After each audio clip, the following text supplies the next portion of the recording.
जी अस्सलाम वालेकुम। मैं शहीद नाज़िम जी घरवारी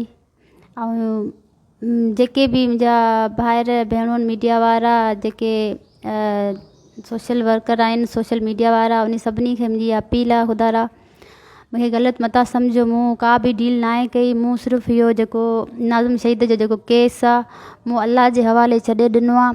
बहितर फ़ैसिलो रब करीम कंदो ऐं अलाह ताला जेको आहे न वॾो हाज़िर नाज़िर आहे। अलाह साईं जेको बि असां लाइ सोचियो अलाह पाक बहितर कंदो इंशा अल्लाह ताला। जेके बि मीडिया वारा आहियो, मुंहिंजा भाइर भेणूं जेके बि आहियो, तव्हांजी महिरबानी, तव्हां सभु इहो कयो शुरू में, पर हा कंहिंजे हथां मजबूर कोन आहियां। पंहिंजे राज़ ख़ुशीअ सां इहो सभु कुझु दूरि हटाइण थी चाहियां पंहिंजी ज़िंदगी सुकून सां गुज़ारणु चाहियां थी।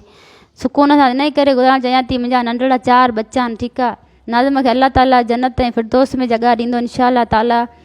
ऐं जेके बि मुंहिंजा भाइर आहिनि, भेणूं आहिनि, मुश्किल वक़्त में तव्हां सभिनी मुंहिंजो साथ ॾिनो। चाहियां थी तव्हां सभिनी खे इहा ॻाल्हि ख़बर हुजणी खपे। उन ॿियनि माण्हुनि मां किरियल कोन आहियां ऐं ब्लैकमेलर कोन आहियां। वाज़े ॻाल्हि करियां थी ईमानदारीअ सां। मूंखे मरणो आहे, अलाह खे हाज़िर नाज़िर सम्झी। चाहियां थी तव्हां सभिनी खां मुंहिंजी का बि ॻाल्हि लिकियल ढकियल ना हुजे। तव्हांखे ख़बर हुजणो खपे त शीरी धोखेबाज़ आहे, शीरी ईअं कयो असांखे अॻियां हाणे असांखे हर ॻाल्हि में। धोखेबाज़ उन्हनि माण्हुनि मां कोन आहियां 2 नंबरी करे अॻिते उन्हनि जी माण्हुनि जी जेको आहे न हमदर्दी हासिलु करायां। मूंखे ख़ुदारा ग़लति मता सम्झो। मुस्लमान आहियां, जी भेण आहियां, मुंहिंजा बच्चा आहिनि। अगरि मुंहिंजे बच्चे खे ॾिसी अगरि तव्हां सभु सोचे सघो था त वाक़ई में शीरी सही फ़ैसिलो कयो आहे त पोइ मुंहिंजी हिमायत कजो। जी थोराइती आहे सभिनी जी, मीडिया वारनि जी, भाउरनि जी, भेणनि जी।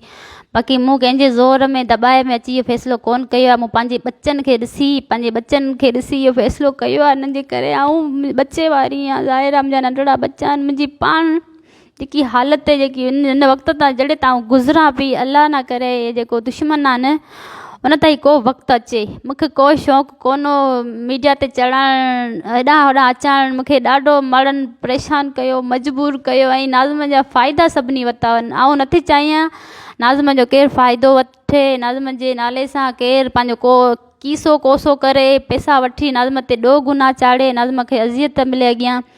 मूं इहो फ़ैसिलो सोची जेको आहे न इहो क़दम खयो आहे। मूंखे कंहिंजो दॿाउ कोन्हे ऐं पंहिंजे ख़ुशीअ राज़ सां सभिनी खे अलाह ते छॾे सभिनी खे हाज़िर नाज़िर प्यारे आका सल्लल्लाहु अलैहि वसल्लम खे हाज़िर नाज़िर करे इन केस तां हटणु चाहियां थी। बसि मुंहिंजा बच्चा आहिनि, मूंखे बच्चे खे टाइम ॾियणो आहे।